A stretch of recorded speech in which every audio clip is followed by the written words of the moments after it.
Marlins pitching prospect Robby Snelling joins the program, who has been lighting it up with Double A Pensacola so far. Snelling, of course, acquired in the Tanner Scott, Brian Hoeing deal at last year's trade deadline by the Marlins from the Padres.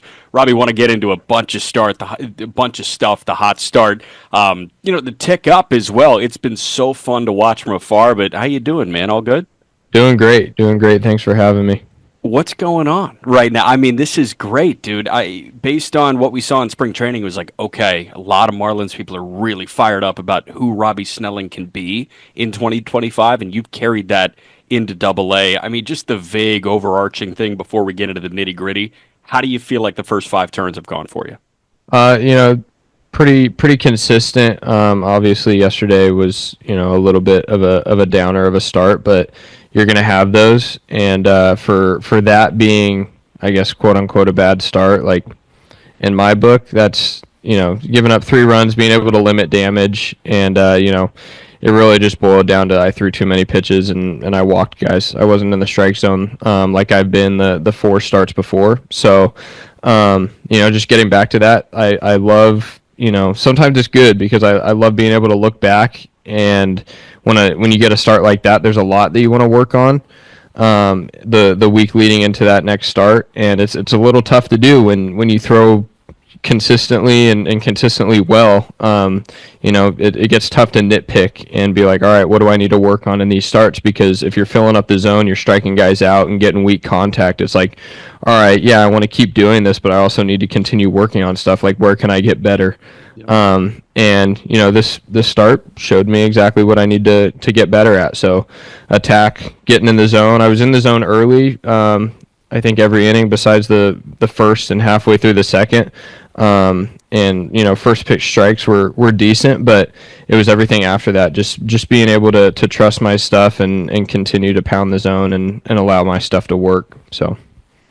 What do you take from like an outing like that in terms of maybe trying to apply it in the future where, of course, you had the stretches where you didn't have much adversity through the starts, you're cruising, but maybe in the future being able to recalibrate and find that feel again? Like, are there certain things that maybe go off for you when you start to lose the zone with the secondaries, and like how do you learn from that and apply it without maybe trying to do too much again and unravel what's been already a great start? Yeah, no, I mean, a huge thing like used in baseball terms is just tunneling. Like being able, yesterday my secondary stuff wasn't tunneling off of my fastball. Like fastball, all the shapes were good on everything yesterday, but secondaries weren't landing in the zone. And once I got my fastball to where I could get it back in the zone, the secondaries weren't doing the same thing. So finding that cue of like, all right, where do I need to start each pitch to end it where I want to?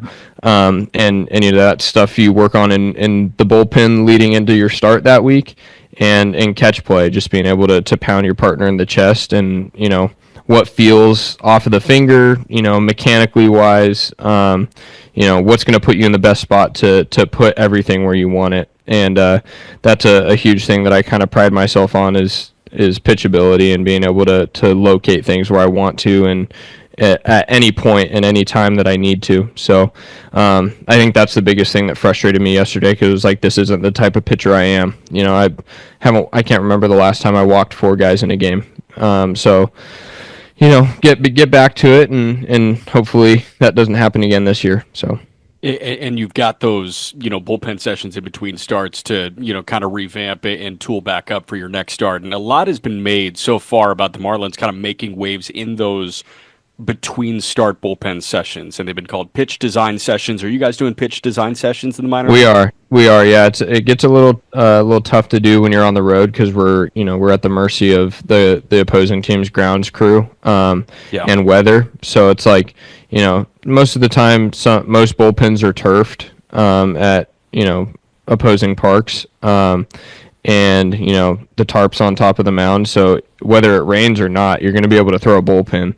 But for the pitch designs and stuff, it's like if the field's sloppy because it rained, we're not going to want to tear it up and throw pitch designs on the field. So there are necessary times that we go and we do throw bullpens. But the pitch designs, some guys aren't a big fan of them. Some guys like them. I think it's great, especially for me working with the new harder slider that I've been learning in the off season and then earlier in this year.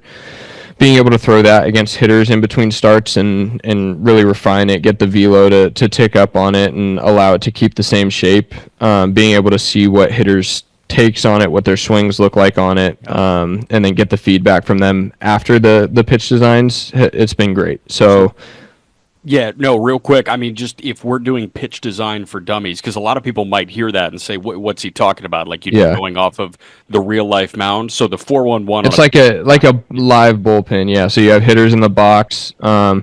You don't necessarily want to be throwing 100% like you would in a game, because if you're doing that twice a week for an extended period of time, that's not really sustainable for a starter. Relievers might look at that and they're like, "Hey, we do that 3 times a week." But I mean, for starters that are trying to go, at least 5 innings each game, that wouldn't be sustainable. So really trying to keep your body, I'd probably say 80% of your max stuff. For me, I try not to get above 88 when I'm throwing in the pitch designs, and really just focusing on shapes. And it gets a little hairy sometimes when you have hitters swinging the bat at not your A+ stuff. But that really makes you focus in on, I got to put this where I want to, or, we might get 100 miles an hour right back at me. So being able to work on that stuff and kind of still have that competitive aspect behind it is good. So speaking of the pitch design, even just going into the season, of course, I mean, these were things that you probably had to be going into the lab on not long after last season ended to kind of adjust the arsenal. What was the process of that? Because you mentioned the harder slider, and that's kind of more of like a gyro slider. It's been at about 84 miles an hour. And then, you have still the curveball as well, which has still been a really useful pitch, but that shape even seems a little bit different. Like, can you talk a bit about just what you've tweaked shape-wise and kind of maybe what some of the reasoning was behind it? Yeah, no, the harder slider has always kind of been in the back of my mind, even when I was with the Padres before. And I knew that was something that either was going to be a cutter or, a gyro was going to get incorporated into my arsenal at some point. And, there were some other things that we were working on last year with the Padres at the beginning of the season. After spring training got done, they wanted more of a true curveball and less horizontal movement to it. So really kind of started working on that. And that kind of took place of, I was thinking I needed a harder slider, but that was their focal point on me was the curveball. So started working on that, and obviously didn't have a great start to the year. Get traded, start kind of working on a cutter a little bit. I think I threw it 2 times after I got traded and was in Pensacola, and the shapes were good, but it was just something that I never kind of latched onto and continued to work on. And then I started working out at a facility called Maven in Atlanta this offseason with one of my buddies, Dylan Lesko, and working out there. And it was like, hey, like, I really think, I was explaining this, I really think a harder slider would benefit my arsenal really well. And they agreed. And, went through a bunch of different pitch grips on what was going to be best for me. And finally one stuck and continued working on it. And I couldn't be happier with the strides that I've made with it in such a short amount of time. So right now the movement's great on it, and it's really just kind of focusing in on throwing it harder. How hard can I get it to keep the same movement? So I'm excited to see where it ends up. And then that curveball is different as well now, right? Because you mentioned kind of trying to eliminate some of the horizontal. Now it's getting more horizontal again. Yeah, I went back to my old one that I threw in 23 and in high school. I kind of was frustrated with myself that I even attempted to change it, because it was like, it was probably one of my best pitches at that point when I got drafted, and a lot of compliments on it. And I was like, why did I even go away from that? Like, it was a great pitch. Like, it's only going to get better if I keep working on it. So went back to that, and it's been a great, get ahead pitch for me, been a great put out pitch for me. I've thrown it a couple of times in full counts and froze guys up, and that's a pitch that I have a lot of confidence in. It was funny. We've had the conversation with a lot of different pitching prospects and pitchers in the big leagues too that have gotten away from a pitch that they were really good at in their younger stages of their pitching life, and they're like, why did I get away from that? And then they go back to it, and it's almost refined. I am curious about, your offseason at Maven in Atlanta, because we just chatted with Cam Meisner of the Rays Yep. on the Just Baseball show, and Yeah. Cam Meisner was fired up that he got to watch Matt Olson, It's perfect. the environment in there is insane. It's So awesome. Who challenged you? Like, in terms of big leaguers, in terms of other prospects, how often were you seeing big league bats, and who were you really relying on to kind of push player on player? You're seeing big leaguers in there every single day, and I think that's the special thing about it is it's not a huge facility by any means, but it has everything that you need in it. All the technology that you need, all the minds that you need that know what they're talking about. And I had really close friends that were in there too with Lesko, and Graham Pauly was working out in there too. Being able to see Cody Bellinger in there swinging, and it's just like, that's a guy that I watched when I was growing up, and now I'm working out in the same facility as him. Like Meisner said, Matt Olson being in there swinging, like, crazy environment. And then you get into the lives and stuff right before everybody's about to leave for spring training, and you're throwing lives against these big leaguers, and it's like, what, like, I never thought there's not many places that you're going to be throwing lives against a legitimate, could be a all-star big league lineup, and really seeing how your stuff's playing, and it's pretty cool. How'd you do?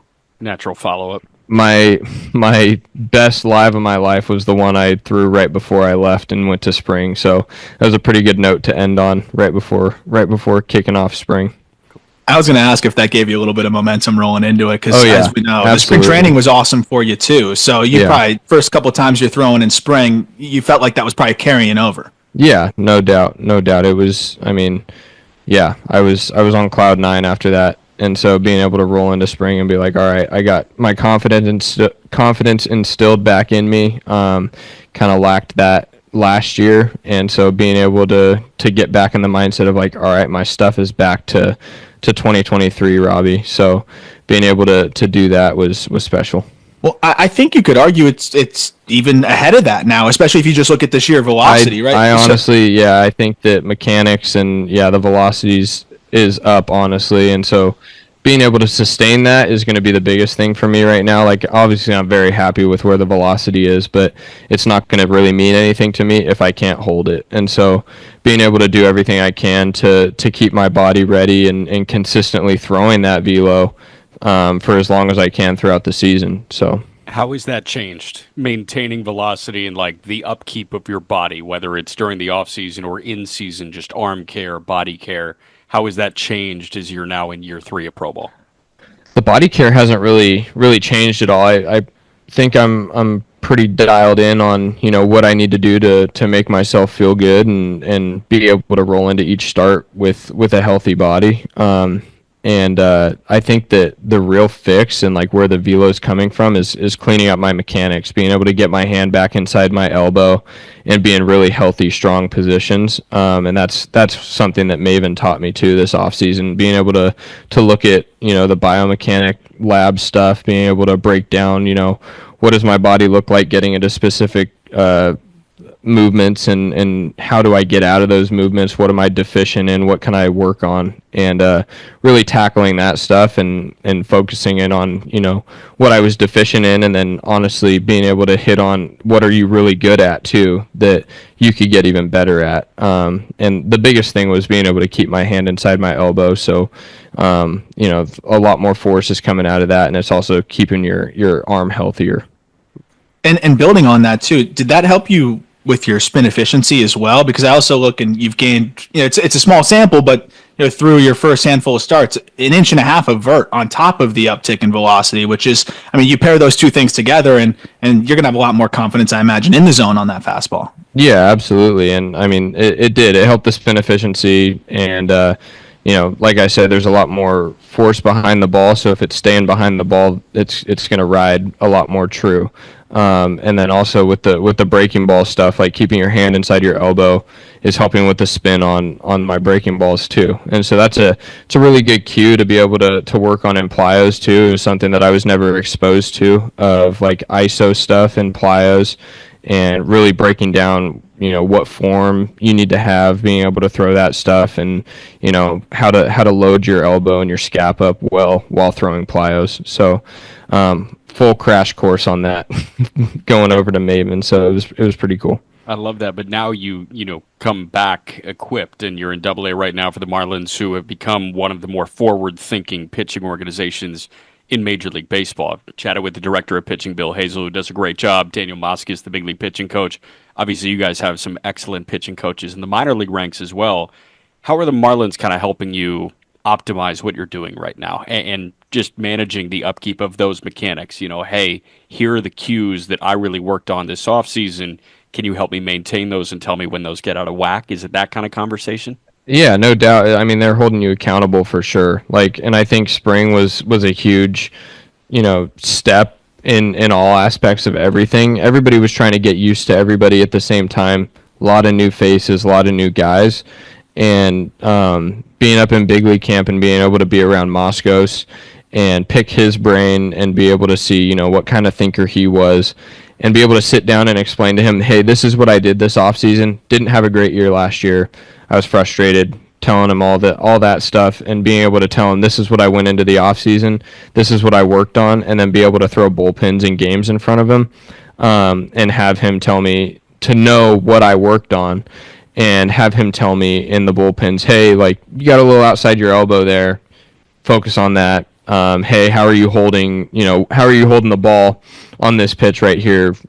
Show him, and he goes, have you tried this? And just tinkering with some stuff, but also being able to, he trusts what you did in the off season to put yourself in the position that you're in now.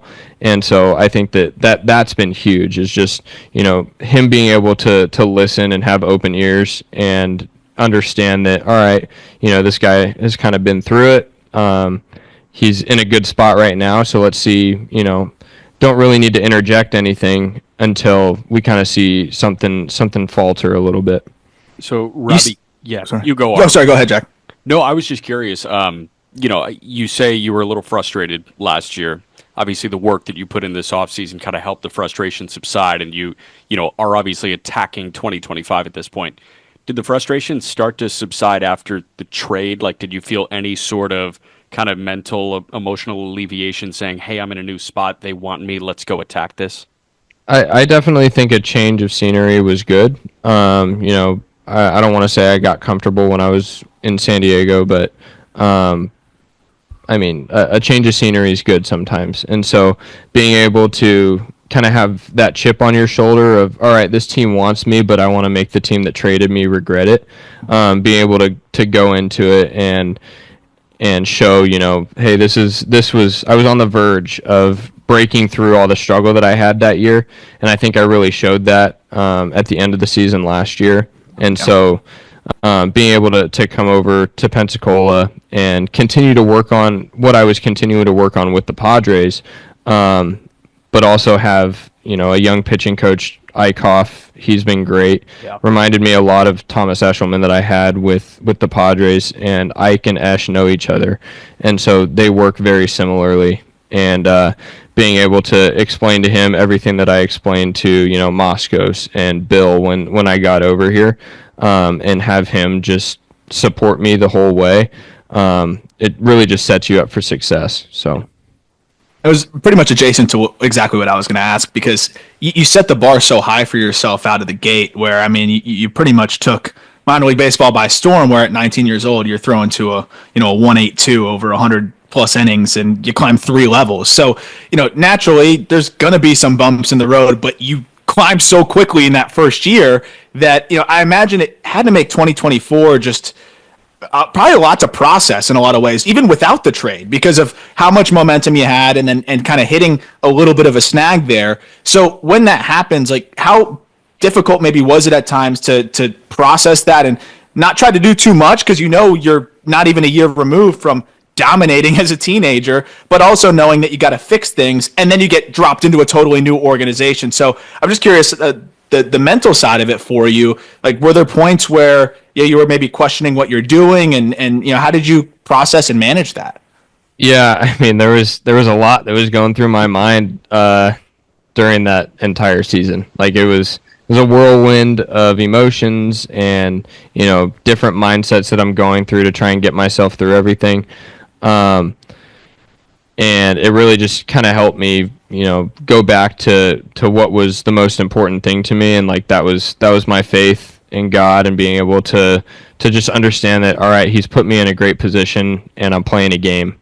And it's like, there's a lot of other people that would love to be in my position right now. I'm the same guy that I was last year, and it really just kind of brings you back to earth in a sense of just like, all right, like, it's really not as bad as you think it is. Like, at that point, I was probably 8 months away from what I did the year prior, and it's like, what was I doing last year that I'm not doing right now? So go back, look at video, surround myself with a support group that, was doing everything for me to help me get back to who I wanted to be. And, whether it be coaches, family members, girlfriend, her family, and just outside resources of people that were really wanting to see me succeed.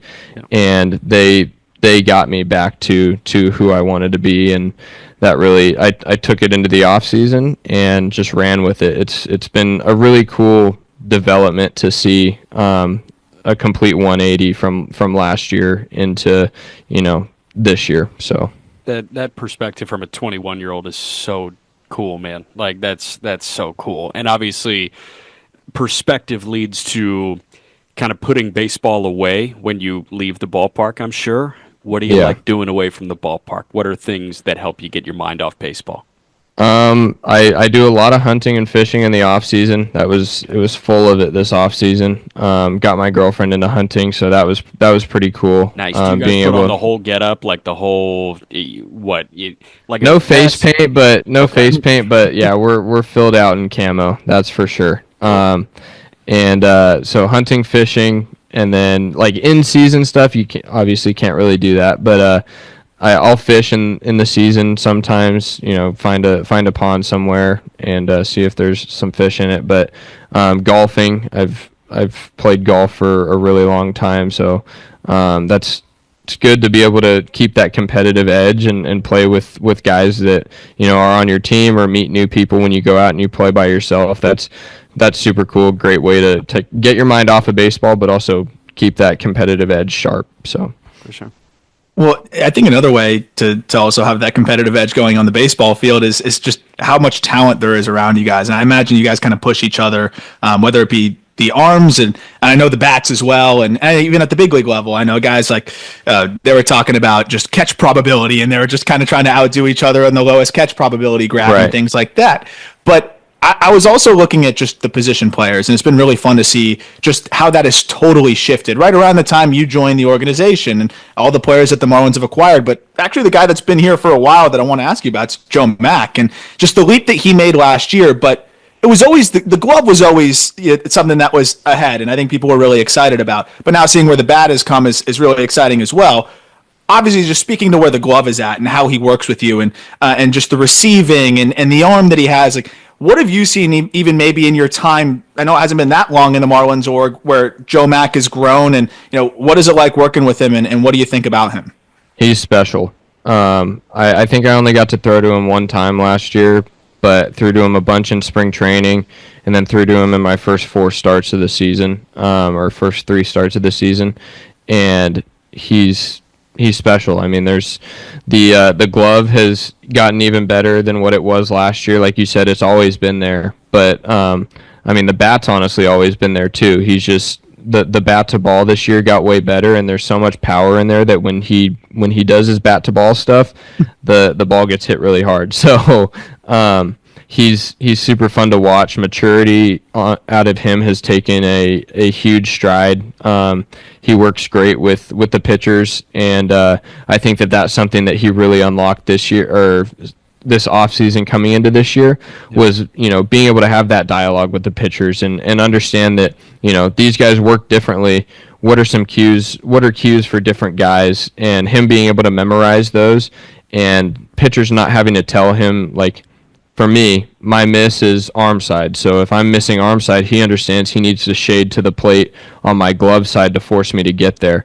and I didn't have to tell him that anymore after spring training, because he asked me. He's like, "Hey man, when you're not rolling, when you don't have your A+ stuff, what can I do to help you?" And I explained that's my biggest thing to him. I explained it to him, and I didn't have to say it again for my first 3 starts. Like he knew exactly what to do, and I mean, he's a big league guy right now, in my opinion. And I'm super excited to be able to work with him in the future, and I think he's going to be really special. That is so cool, and obviously that tandem is so exciting with Augustine and Joe Mack as well. But Mack was not living in Padre house during spring training. You were living in Padre house. Yeah. You, Paulie, right? Major? Yeah. Who else was in Padre? Martorella. Me, Paulie, Major, Martorella. Yeah. Dude, I mean, you're surrounded by guys that you came up in a different organization with. How weird is I know. that?